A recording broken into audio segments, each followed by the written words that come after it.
Hello बच्चों, welcome back to our YouTube channel. तो आज हम डिस्कस करेंगे वन शॉट में जो breathing and exchange of gases है, पूरा चैप्टर को जो है वन शॉट में डिस्कस किया जाएगा। सबसे पहले तो हमें इस चैप्टर में पढ़ना है कि सबसे पहला पॉइंट है कि रेस्पायरेशन होता क्या है। रेस्पायरेशन होता क्या है?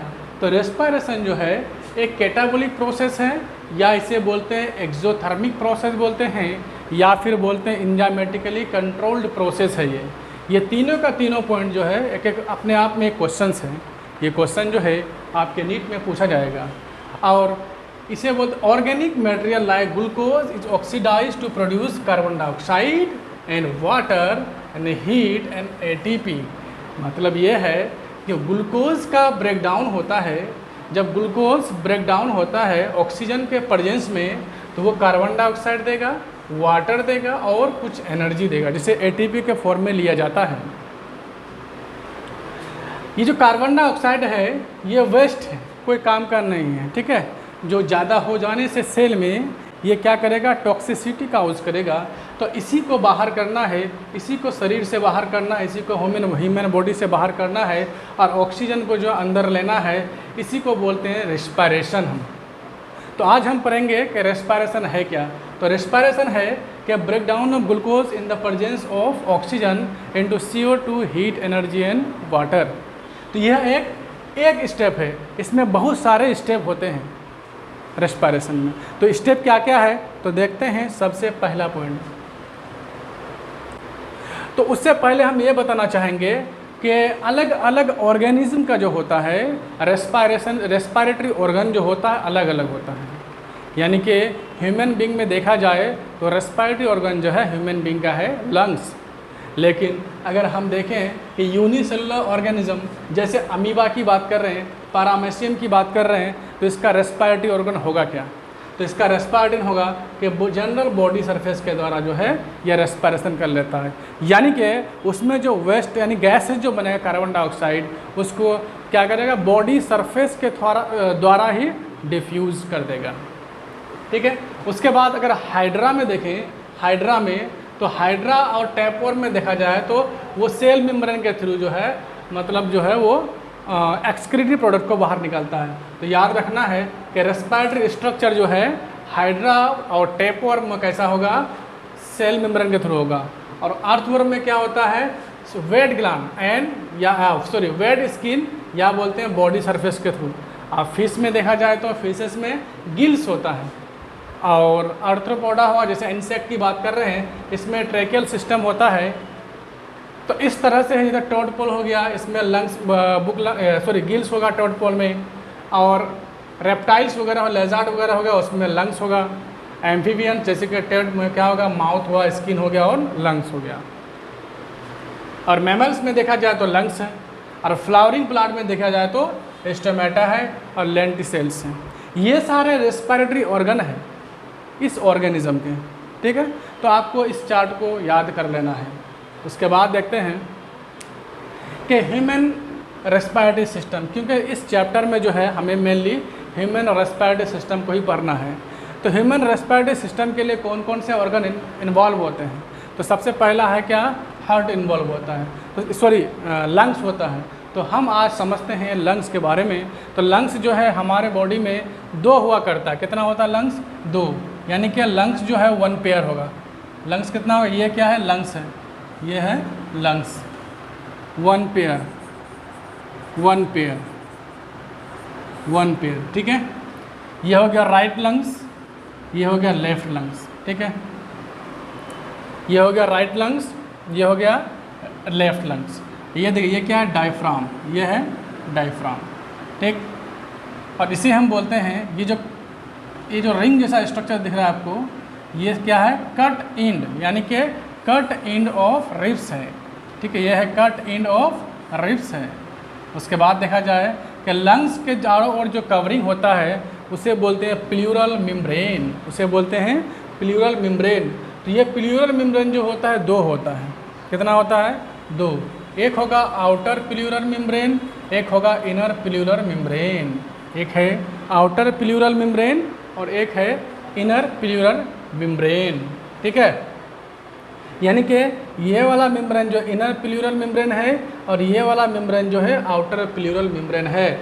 जहाँ पे भी आपको प्लूरा टर्म आए समझ लीजिएगा कि वो हम लंग्स की बात कर रहे हैं। प्लूरा टर्म जहाँ पे आएगा आप समझ लीजिएगा हम लोग लंग्स की बात कर रहे हैं, ठीक है। तो यानी कि ये हो गया आउटर प्लूरल मेम्ब्रेन, ये हो गया इनर प्लूरल मेम्ब्रेन। इसके बीच में जो फ्लूइड भरा हुआ रहता है उसे हम बोलते हैं प्लूरल फ्लूइड। क्या बोलते हैं? Pleural fluid, pleural fluid. Very good, समझ गए होंगे आप लोग। चलिए, अब है कि लंग्स के अंदर जो है बहुत सारे छोटे छोटे अल्वेलाई होता है, जिसे हम लोग एयर सेक लाइक स्ट्रक्चर बोलते हैं, जहाँ पे गैसियस एक्सचेंज होता है। यानी कि ऑक्सीजन जो है डिफ्यूज़ होकर ब्लड में जाएगा, अब ब्लड से जो है कार्बन डाइऑक्साइड डिफ्यूज़ होकर किस में आएगा? अल्वेलाई में आएगा, अल्वेलाई से बाहर जाएगा। तो चलिए हम लोग जो है अब वो समझते हैं कि आखिर ब्रीथिंग है क्या।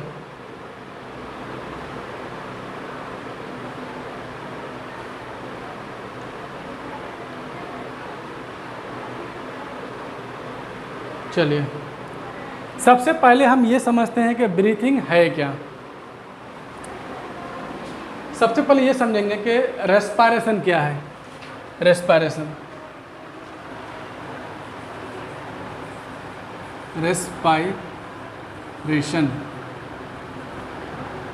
रेस्पायरेशन को बोलते हैं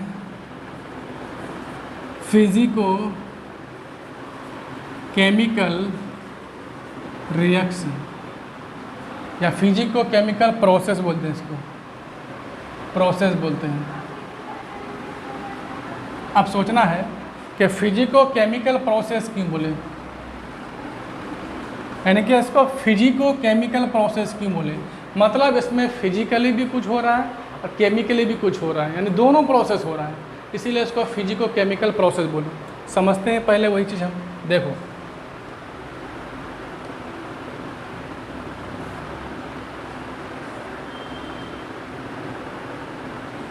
हमने बोला कि लंग्स में जो है बहुत सारे छोटे लगभग 300 मिलियन एयर सेक लाइक स्ट्रक्चर होता है, जिसे हम बोलते हैं अल्विलाई। क्या बोलते हैं? ये है अल्विलाई, ये है अल्विलाई, अल्विलाई है, ठीक है। इसी पे क्या होता है? गैसियस एक्सचेंज होता है। तो अल्विलाई के पास क्या होगा? ब्लड कैपिलरी होगा, तभी तो ब्लड के साथ गैसियस एक्सचेंज होगा। ये है आपका ब्लड कैपिलरी, ठीक है।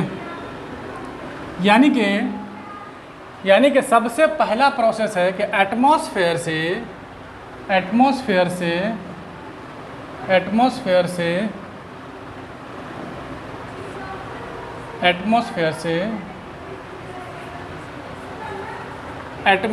से एयर को अंदर लेना, इसे बोलते हैं इंस्पायरेशन।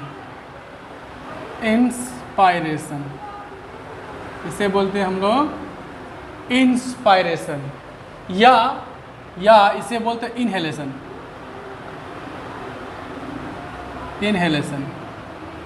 ठीक है। यानी कि लंग्स से एयर को बाहर करना, जिसे बोलते हैं एक्सपायरेशन। क्या बोलते हैं?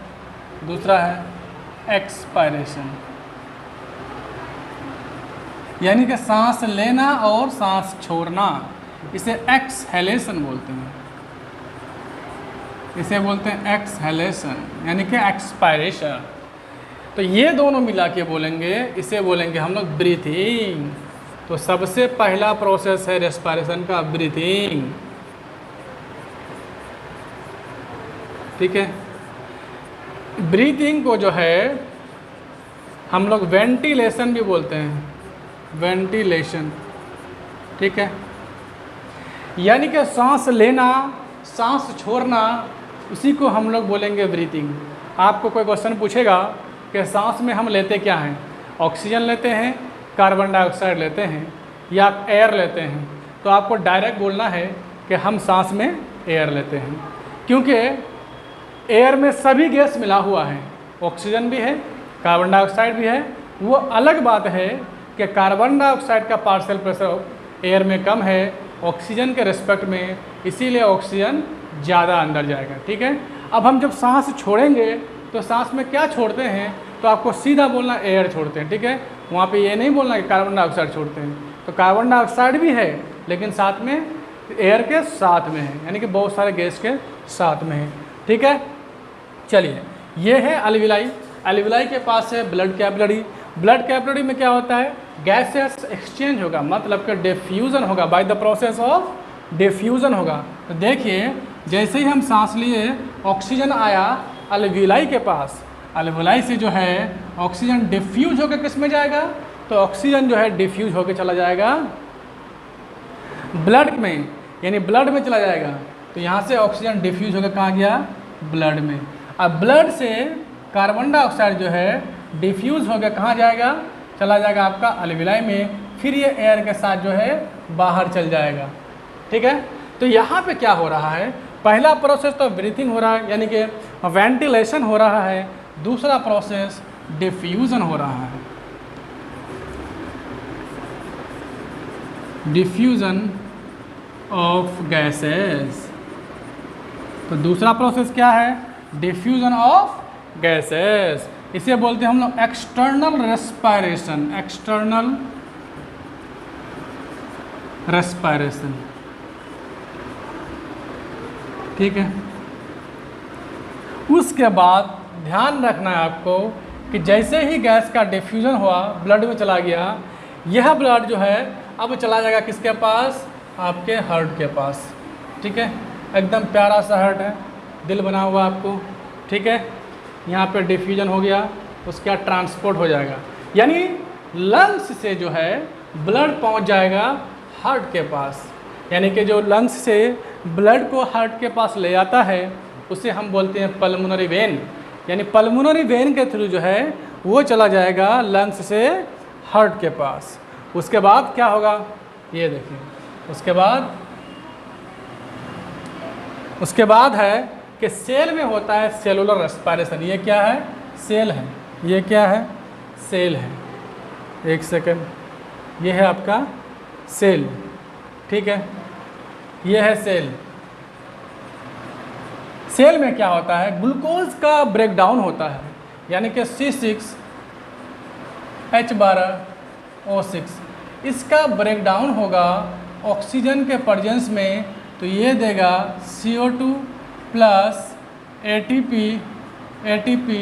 प्लस वाटर और हीट भी दिया करता है। तो बताइए यह ऑक्सीजन इसको मिला कहाँ से, तो यही जो ऑक्सीजन डिफ्यूज हुआ ब्लड में चला गया हार्ट के पास। अब हार्ट जो है पंप करके कहाँ भेज देगा, यानी हर एक सेल के पास भेज देगा, हर एक सेल के पास भेज देगा। चलिए वो समझते हैं, हर एक सेल के पास भेज दिया।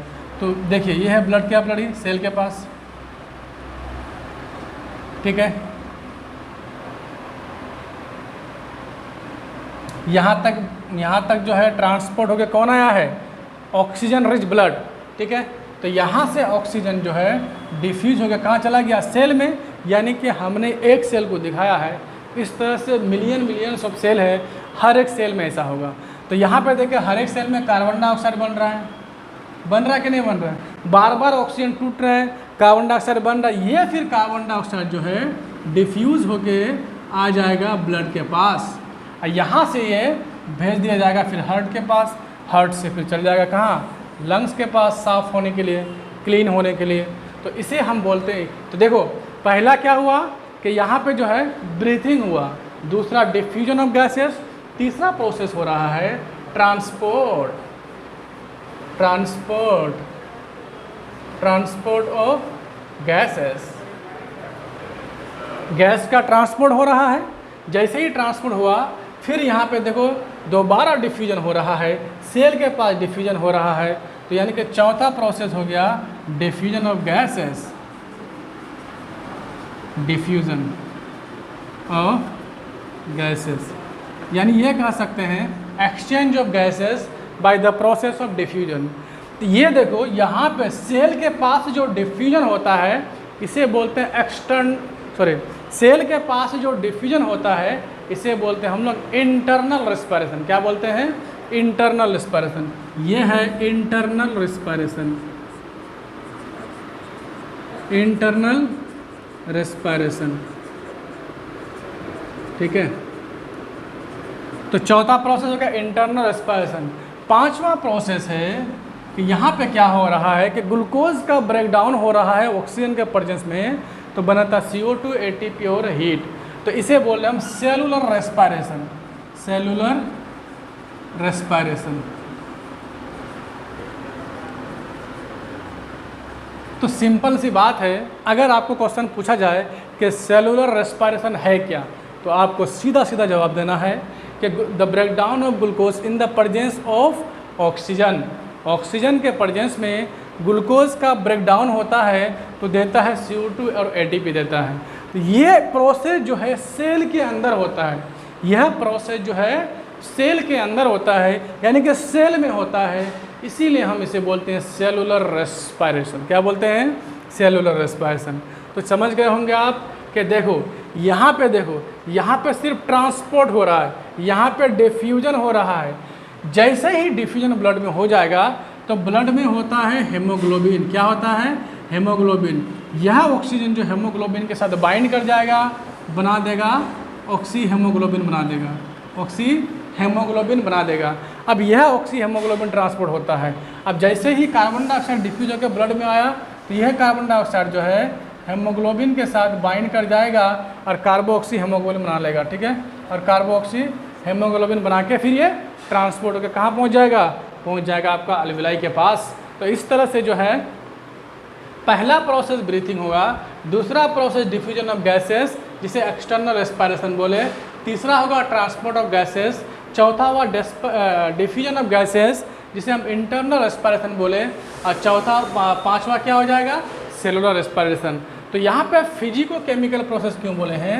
यानी कि यहाँ पे केमिकल रिएक्शन हो रहा है, तो सिर्फ पांचवा प्रोसेस क्या है?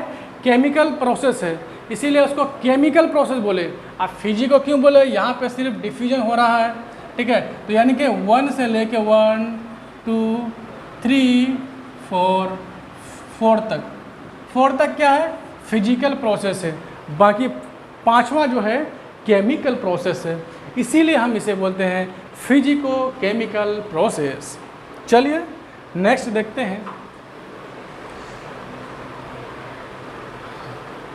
नेक्स्ट देखते हैं, ये तो हो गया। हाँ, अब समझते हैं human respiratory system. Human respiratory system, तो ह्यूमन रेस्पिरेटरी सिस्टम में आपको क्या क्या याद रखना है कि इसमें 2 लंग्स हुआ करता है, एक होता है राइट लंग्स, एक होता है लेफ्ट लंग्स। राइट लंग्स में जो है 3 लोब होता है, और लेफ्ट लंग्स में जो होता है 2 लोब होता है। ठीक है, ये इस जो लोब को सेपरेट करता है, एक उसको बोलते हैं, देखो ऐसा लिखो, ये है राइट लंग्स। इसमें कितना लोब होगा? 2 लोब होगा। इसमें 3 लोब होगा, इसमें 3 लोब होगा। ठीक है, तो लोब को सेपरेट करने वाले 2 फाइसर होते हैं। एक होता है क्या? ट्रांसवर्स फाइसर, ट्रांसवर्स इसको बोलते हैं, जो सेपरेट करता है इसको फाइसर बोलते हैं। ठीक है, और इसको बोलते हैं ऑब्लिक फाइसर। ये है ऑब्लिक फाइसर। ठीक है, और जो लेफ्ट लंग्स होता है, लेफ्ट साइड में, लेफ्ट में कितना होता है? 2 लोब होगा, और लेफ्ट लंग्स में सिर्फ और सिर्फ जो है ऑब्लिक फाइसर होता है, इसको बोलते हैं ऑब्लिक फाइसर। ठीक है, उसके बाद याद रखना है कि लंग्स के कवरिंग को बोलते हैं हम लोग प्लूरल मेम्ब्रेन। यानी जहाँ भी प्लूरा टर्म आएगा आपको समझ जाना है कि लंग्स से रिलेटेड कोई ना कोई बात हो रहा है। जो आउटर प्लूरल मेम्ब्रेन है इसे बोलेंगे हम लोग आउटर प्लूरल मेम्ब्रेन, और जो इनर साइड में है उसे बोलेंगे इनर प्लूरल मेम्ब्रेन। ठीक है, ये है प्लूरल मेम्ब्रेन। ठीक है, और दोनों के बीच में जो है एक फ्लूइड भरा हुआ रहता है जिसे बोलते हैं प्लूरल फ्लूइड। क्या बोलते हैं? Pleural fluid. ठीक है। और हर एक लंग्स में जो है बहुत सारे एयर से अलग स्ट्रक्चर होता है, जिसे हम बोलते हैं क्या? अलविलाई। ये क्या है? अलविलाई है। यहाँ पे देखो, ये है अलविलाई। समझ गए? उसके बाद याद रखना है कि लेफ्ट लंग्स में कार्डियक नॉच होता है। लेफ्ट लंग्स में जो है कार्डियक नॉच होता है, ये वाला पार्ट। यहाँ पे लेफ्ट लंग्स जो है इस तरह से है, जैसे ये लंग्स है,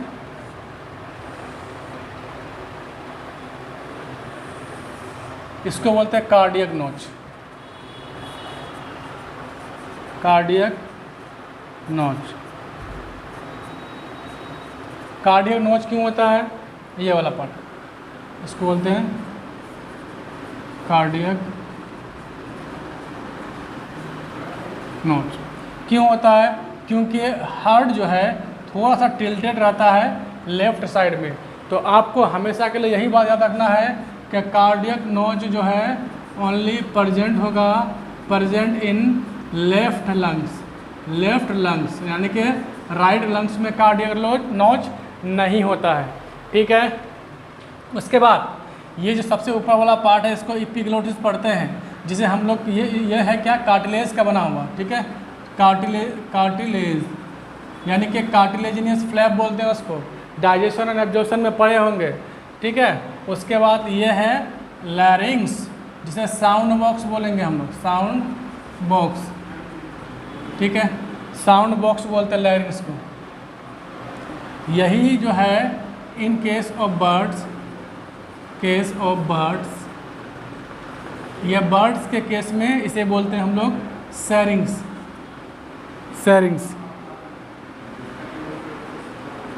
ठीक है। बर्ड्स के केस में जो है लैरिंग्स को सैरिंग्स बोलते हैं। तभी तो कोयल की कुकू की आवाज़ सुना देती है, डिफरेंट ढंग की मस्त आवाज़ सुना देती है। ठीक है। आप भी सैरिंग्स लगा लीजिए, आपका भी हो जाएगा मस्त आवाज़। उसके बाद देखिए ये क्या है? ये क्या आपका ट्रेकिया। ये है आपका ट्रेकिया। ट्रेकिया जो है T5 के पास यानी थोरेसिक 5 के पास जो वर्टिब्रल कॉलम होता है, वर्टिब्रल कॉलम यानी कि जो थोरेसिक वर्टिब्रा है, उसमें जो बहुत सारे बोन होता है थोरेसिक कैविटी में, थोरेसिक वर्टिब्रा में, तो 1 2 3 4 यानी 5वां वर्टिब्रा के पास क्या होता है? ये डिवाइड हो जाता है और बना देता है क्या? डिवाइड होने के बाद ये बन जाता है ब्रोंकी। यानी कि ट्रेकिया T5 के पास डिवाइड होकर बनता है ब्रोंकी।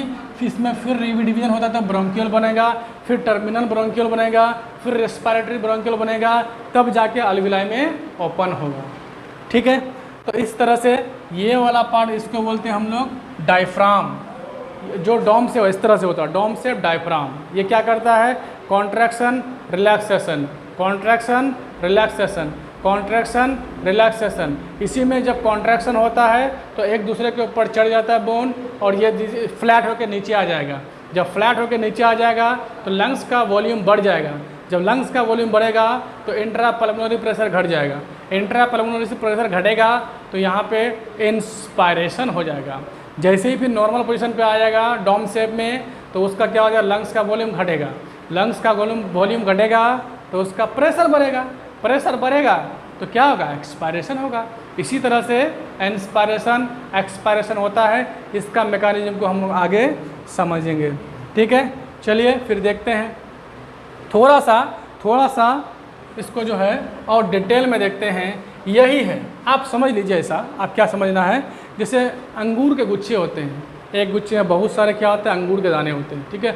ऐसे ही तो इस तरह से बहुत सारे गुच्छे होंगे, उसमें बहुत सारे अंगूर के दाने हैं। तो वो अंगूर के दाने नहीं है, वो अंगूर के दाने को समझ लीजिए वो आपका अलविलाई है। क्या है? अलविलाई है, जो कि 300 मिलियन होता है लगभग दोनों लंग्स में।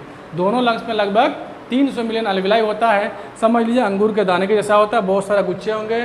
ठीक है। उसी के पास इसी तरह से ब्लड कैपिलरी लगा होता है, और वहाँ पे क्या होता है? गैसियस एक्सचेंज होता है, जो हम यहाँ पे बता रहे थे गैसियस एक्सचेंज हो रहा है। देखिए कहाँ गया? ये देखिए, ये एक अलविलाई को बताया हम, इसमें क्या आ गया? ब्लड कैपिलरी लगा हुआ, ये इसी में गैसियस एक्सचेंज हो रहा है। ऑक्सीजन जो है अलविलाई से किस में आया? ब्लड कैपिलरी में। अब ब्लड कैपिलरी से कार्बन डाइऑक्साइड कहाँ गया? अलविलाई में। चलिए हो गया। ठीक है। अब इसको डिटेल में देख चुके हैं, आगे समझते हैं। कुछ क्वेश्चंस है तो पहले क्वेश्चंस करके देखते हैं। क्वेश्चन है the process of oxidation of glucose during the CO2 and H2O energy are produce as known as, इसे क्या बोलते हैं? यानी कि ऐसा प्रोसेस जिसमें ग्लूकोज का ब्रेकडाउन होता है और ग्लूकोज का ब्रेकडाउन होने के बाद कार्बन डाइऑक्साइड देगा, ATP देगा, वाटर देगा और हीट देगा। तो इस प्रोसेस को हम लोग बोलेंगे सेलुलर रेस्पिरेशन, क्योंकि ये सेल में होता है। हमने पढ़ा है कि जब ग्लूकोज का ब्रेकडाउन C6H12O6 उसका ब्रेकडाउन होता है ऑक्सीजन के प्रेजेंस में, तो CO2 देता है, ATP देगा, हीट देगा, एनर्जी देगा। ये प्रोसेस जो है होता है सेल में, इसीलिए इसको हम लोग बोलते हैं सेलुलर रेस्पिरेशन। वेरी गुड, आप समझ गए होंगे। नेक्स्ट देखें दूसरा क्वेश्चन क्या कर रहा है। The respiratory organ very in different animal due to their, यानी कि रेस्पिरेटरी ऑर्गन जो होता है अलग अलग एनिमल में अलग अलग होता है। तो बोला किस में डिफरेंस के कारण होता है? तो न्यूट्रिशन में नहीं, habitat and their level of organisation नहीं, एक्सक्रिएशन नहीं, रिप्रोडक्शन ये होगा habitat and their level of organisation. ठीक है, कुछ क्वेश्चन और देखते हैं। क्वेश्चन है thin elastic cartilaginous flap which prevent the entry of food into the larynx known as, उसे बोलते हैं एपिग्लोटिस, एपिग्लोटिस बोलते हैं। जो कार्टिलेजिनस फ्लैप होता है जब खाना खाते हैं, जो खाना को निगलते हैं, स्वैलिंग करते हैं, तो क्या होता है कि दो ऐसा यहाँ पे दो ओपनिंग है, एक क्या है ट्रेकिया का ओपनिंग है, एक क्या है ओसोफेगस का ओपनिंग है। और यहाँ पे लगा हुआ है क्या? कार्टिलेजिनस फ्लैप, जिसे हम लोग बोलते हैं क्या, कहा गया, जिसे हम लोग बोलते हैं एपिग्लोटिस। ये क्या है? यह है एपिग्लोटिस, यह है एपिग्लोटिस, एपिग्लोटिस, यह है एपिग्लोटिस। होता क्या है, जब खाना खाने के बाद डिग्लूटेशन करते निगलते हैं तो ये एपिग्लोटिस जो है ट्रेकिया के ओपनिंग को बंद कर देता है, ताकि जो है खाना, पानी कुछ भी अंदर ना जाए। किसमें? लंग्स के अंदर ना जाए। लंग्स के अंदर तभी जाएगा जब ट्रेकिया में जाएगा। ठीक है, तो ट्रेकिया को ही बंद कर दिया तो कैसे जाएगा भाई? नहीं जा पाएगा। ठीक है, तो इसका काम कौन करता है? ये करता है एपिग्लोटिस। ठीक है, इसीलिए आप लोगों को घर में बोला जाता होगा कि बच्चों खाने के समय बात नहीं करना चाहिए। आप लोग तो बात करते होंगे, तो खाने के समय बात क्यों नहीं करना चाहिए? आपको ये एक बात याद रखिए, खाने के टाइम जो है, यानी कि हम अगर बोलते हैं कुछ भी, जब भी खाने के टाइम में बोलें या कभी भी बोलें, तो आवाज़ तब आएगी जब हम कुछ सांस छोड़ते हैं। मतलब हम बोलते हैं, इसका मतलब हम एक्सपायरेशन करते हैं। जब एक्सपायरेशन करेंगे तो समझ लीजिए कि आपका जो एपिग्लोटिस है ओपन हो जाएगा, एंड ट्रेकिया ओपन हो जाएगा, तो खाना अंदर जाएगा, फिर आप खांसने लगते हैं। ठीक है, खांसते क्यों है? क्योंकि नेचर ने ऐसा सेंसर लगा दिया है कि आपका गलती से भी ट्रेकिया में फूड एंटर कर जाता है तो फट से खांस के उसको बाहर निकाल लीजिएगा। कभी कभी आपके नाक में भी घुस जाता है, पूरा तीखा लगता है भाई। चलिए कोई बात नहीं, नेक्स्ट समझते हैं। क्वेश्चन है eight which level of thoracic vertebra, यही बोला है, डज ट्रेकिया डिवाइड, यानी ट्रेकिया जो है, ये ट्रेकिया है, ये थोरैसिक वर्टिब्रा मतलब नंबर पूछ रहा है कि कौन से वर्टिब्रा के पास ये डिवाइड करता है। तो T5 के पास, यानी 5th थोरैसिक वर्टिब्रा के पास जो है ट्रेकिया डिवाइड हो जाता है ब्रोंकी में। तो थोरैसिक यानी 5 थोरैसिक वर्टिब्रा। ठीक है, नेक्स्ट देखो, अगला क्वेश्चन समझते हैं। क्वेश्चन है कि trachea divide into right and left. ठीक है, तो जब ट्रेकिया डिवाइड होता है राइट और लेफ्ट में, तो इसे बोलते हैं ब्रोंकी। कहाँ गया? ये ब्रोंक्यूल्स बोलेंगे। जब ब्रोंक्यूल्स फिर डिवाइड होगा तो बोलेंगे प्राइमरी ब्रोंकी। नहीं, उल्टा हो गया, एक मिनट, ये हो गया प्राइमरी ब्रोंकी, तो उसके बाद सेकेंडरी ब्रोंकी, उसके बाद टर्सरी ब्रोंकी, फिर ब्रोंक्यूल्स में होता है। ठीक है, तो आपका राइट आंसर हो जाएगा 4। लास्ट क्वेश्चन देख लेते हैं। The membrane cover the lungs, जो लंग्स के कवर करने का मेम्ब्रेन होता है उसे बोलते हैं हम लोग प्ल्यूरा, यानी प्ल्यूरल मेम्ब्रेन। ये 2 होता है। ठीक है, एक होता है आउटर और एक होता है इनर। दोनों के बीच में जो फ्लूइड बराबर आता है उसे बोलते हैं प्ल्यूरल फ्लूइड। ठीक है, चलिए हम समझे कि रेस्पिरेटरी ट्रैक में हमने क्या बोला, ये ट्रेकिया है, ये क्या है? ट्रेकिया है, ये है ट्रेकिया है, ये आपका ट्रेकिया है। ठीक है, ट्रेकिया डिवाइड हो गया T5 के पास तो बना ब्रोंकी। जब ट्रेकिया डिवाइड होता है T5 के पास, T5 या थोरासिक 5 के पास, तो बनता ब्रोंकी। ब्रोंकी जब डिवाइड होता है तो बनता प्राइमरी ब्रोंकी, फिर सेकेंडरी ब्रोंकियल, फिर टर्सरी ब्रोंकियल बनेगा। ठीक है, तो यानी कि सीधा सीधा याद रखना, जब ब्रोंकी डिवाइड होगा तो ब्रोंकियल बनेगा, जब ब्रोंकियल डिवाइड होगा तो टर्मिनल ब्रोंकियल बनेगा। देखिए डी डिवाइड होते जाता है, और टर्मिनल ब्रोंकियल डिवाइड होकर क्या बना देगा, रेस्पिरेटरी ब्रोंकियल। रेस्पिरेटरी ब्रोंकियल जो है अल्वियुलर डक्ट में खुलेगा, ये है अल्विलाई, तो अल्विलाई है, तो अल्विलाई का जो डक्ट है उसको अल्वियुलर डक्ट बोलेंगे, और अल्वियुलर डक्ट जो है अल्वियुलर सेक में खुलेगा ऐसा। ये देखो, ये अगर मानते हैं अल्विलाई है तो इसका ये डक्ट है, ये पूरा इसका अल्वियुलर सेक हो गया। ठीक है, इस तरह से याद रखना। और एक बात याद रखना कि यहाँ से लगे ऊपर, यानी कि ट्रेकिया से लेके टर्मिनल ब्रोंकियल तक को हम बोलते हैं कंडक्टिंग जोन, और टर्मिनल ब्रोंकियल से लेके जो है यानी कि रेस्पिरेटरी ब्रोंकियल से लेके अल्वियुलर सेक को बोलते हैं हम लोग रेस्पिरेटरी जोन बोलेंगे। ऊपर वाला कंडक्टिंग जोन, नीचे वाला रेस्पिरेटरी जोन। उसी को थोड़ा यहाँ पे हम और समझते हैं डिटेल में क्या कह रहा है। देखिए, यह है कंडक्टिंग जोन, पहला कंडक्टिंग जोन।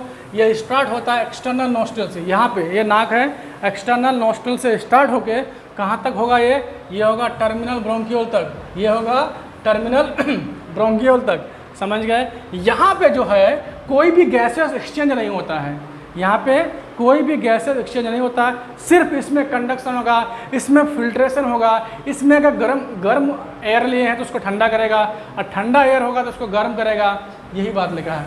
इसमें क्या होगा, it humidified filter and warm and और कूल देयर एयर। मतलब अगर हम गर्मी के मौसम में, गर्मी के दिनों में ज़्यादा गर्म एयर अंदर ले लेते हैं तो वो गर्म एयर तो हमारे बॉडी में डायरेक्ट यूज नहीं होगा, क्योंकि हमारे बॉडी का जो नॉर्मल टेम्परेचर है उसी टेम्परेचर पे ही वो काम करेगा। अगर उससे ज़्यादा है, उससे कम है, तो सबसे पहले क्या करेगा, ये कंडक्टिंग जोन जो है हमारे बॉडी का नॉर्मल टेम्परेचर के बराबर टेम्परेचर को मेंटेन करेगा, उसके बाद ही वो वर्क करेगा। तो समझ गए आप कि यहाँ पे सिर्फ कंडक्शन हो रहा है, यहाँ पे कोई गैसेज एक्सचेंज नहीं हो रहा है इसमें कंडक्टिंग जोन में। तो आपको बता दिया है कहाँ से कहाँ तक, यानी कि एक्सटर्नल नोस्ट्रिल से, यानी कि एक्सटर्नल नोस्ट्रिल से लेके टर्मिनल ब्रोंकियल तक, एक्सटर्नल नोस्ट्रिल से लेके टर्मिनल ब्रोंकियल तक सिर्फ और सिर्फ कंडक्शन हो रहा है। अब है रेस्पिरेटरी जोन। क्या होता है रेस्पिरेटरी, यानी कि इसको दो जोन में बांटा है, एक है कंडक्टिंग जोन, एक है रेस्पिरेटरी जोन। तो कंडक्टिंग जोन क्या होता है, कहाँ से लेके कहाँ तक वो स्टार्ट होगा। देखो, it start from respiratory bronchial to alveoli. ये देखो, रेस्पिरेटरी ब्रोंकियल से लेके अल्विलाई तक, इसे हम लोग बोलते हैं रेस्पिरेटरी जोन। ठीक है, इसमें क्या होगा, इसमें गैसेस एक्सचेंज होगा, इसमें गैसेस एक्सचेंज होगा। याद रखिएगा कि सिर्फ और सिर्फ जो है रेस्पिरेटरी ब्रोंकियल में गैसेस एक्सचेंज होता है, बाकी कंडक्टिंग जोन में गैसेस एक्सचेंज नहीं होता है। आपको कंडक्टिंग जोन का कोई भी पार्ट का नाम दे देगा, बोल देगा कि क्या ब्रोंकियल में गैसेस एक्सचेंज होता है, तो आपको सीधा सीधा याद रखना है, नहीं होता है। ठीक है, सिंपल। Thank you. कितना समझदार हैं, समझ गया हम। नेक्स्ट देखिए, इसी को और थोड़ा डिटेल में दिया है, देख लीजिएगा। ठीक है, ये हो गया ब्रोंकियल, रेस्पिरेटरी ब्रोंकियल, अल्वियोलर सेक। ठीक है, उसके बाद समझते हैं स्ट्रक्चर ऑफ अल्विलाई। स्ट्रक्चर ऑफ अल्विलाई, देखो इधर से ये है अल्विलाई, इधर से आया इम्प्योर ब्लड, इम्प्योर ब्लड। ठीक है, इधर से निकला प्योर ब्लड। ठीक है, इसको बोलते हैं अल्वियोलर सेक। ये है क्या, अल्वियोलर सेक। यहाँ पे आया कौन, ऑक्सीजन, ऑक्सीजन डिफ्यूज जगह यहाँ पे आएगा, और यहाँ से कार्बन डाइऑक्साइड डिफ्यूज जगह अल्वियोलाई में जाएगा। ये सारा है क्या, रेड ब्लड सेल है, और इसको हम पूरा जो ये इस तरह से है, इसको बोलते हैं ब्लड कैपिलरी। अब ब्लड कैपिलरी का जो सेल है उसको बोलते हैं एंडोथेलियम ऑफ ब्लड कैपिलरी। और ये है, देखो ये वाला ब्लड कैपिलरी का सेल हो गया, और ये वाला किसका हो गया, अल्वियोलाई का हो गया। अल्वियोलाई का जो सेल होता है वो स्क्वैमस एपिथेलियम का बना होता है। किसका बना होता है, स्क्वैमस एपिथेलियम का। अल्वियोलाई का सेल स्क्वैमस एपिथेलियम का बना होता है। ठीक है, अब हमें ये बताइए यहाँ पे थोड़ा सा कि देखिए, जैसे ये क्या है, यहाँ पे ऑक्सीजन है, यहाँ पे ऑक्सीजन है। ऑक्सीजन जब डिफ्यूज होकर आ रहा है किसमें, ऑक्सीजन जब ऑक्सीजन जब डिफ्यूज होकर ब्लड में आ रहा है तो टोटल नंबर ऑफ मेम्ब्रेन कितना क्रॉस कर रहा है, टोटल नंबर ऑफ मेम्ब्रेन कितना क्रॉस कर रहा है, तो यहाँ पे 3 मेम्ब्रेन को क्रॉस कर रहा है। पहला तो किसका, अल्विलाई के मेम्ब्रेन को क्रॉस कर रहा है। दूसरा क्या है कि अल्विलाई के मेम्ब्रेन और ब्लड कैपिलरी का जो सेल है दोनों के बीच में कुछ फ्लूइड भरा हुआ रहता है, उसको क्रॉस कर रहा है। और तीसरा किसका हो गया, एंडोथेलियम ब्लड कैपिलरी। यानी कि नंबर ऑफ डिफ्यूजन मेम्ब्रेन कितना है, नंबर ऑफ डिफ्यूजन मेम्ब्रेन, यहाँ से भी एक क्वेश्चन बनेगा, डिफ्यूजन मेम्ब्रेन कितना है, 3 है। तो क्या क्या है देख लेते हैं। पहला क्या है, simple squamous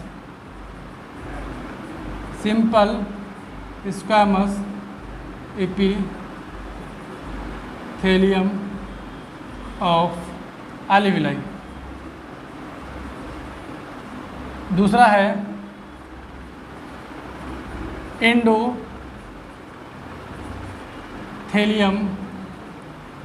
of blood capillary. ठीक है। तीसरा है बेसमेंट मेम्ब्रेन।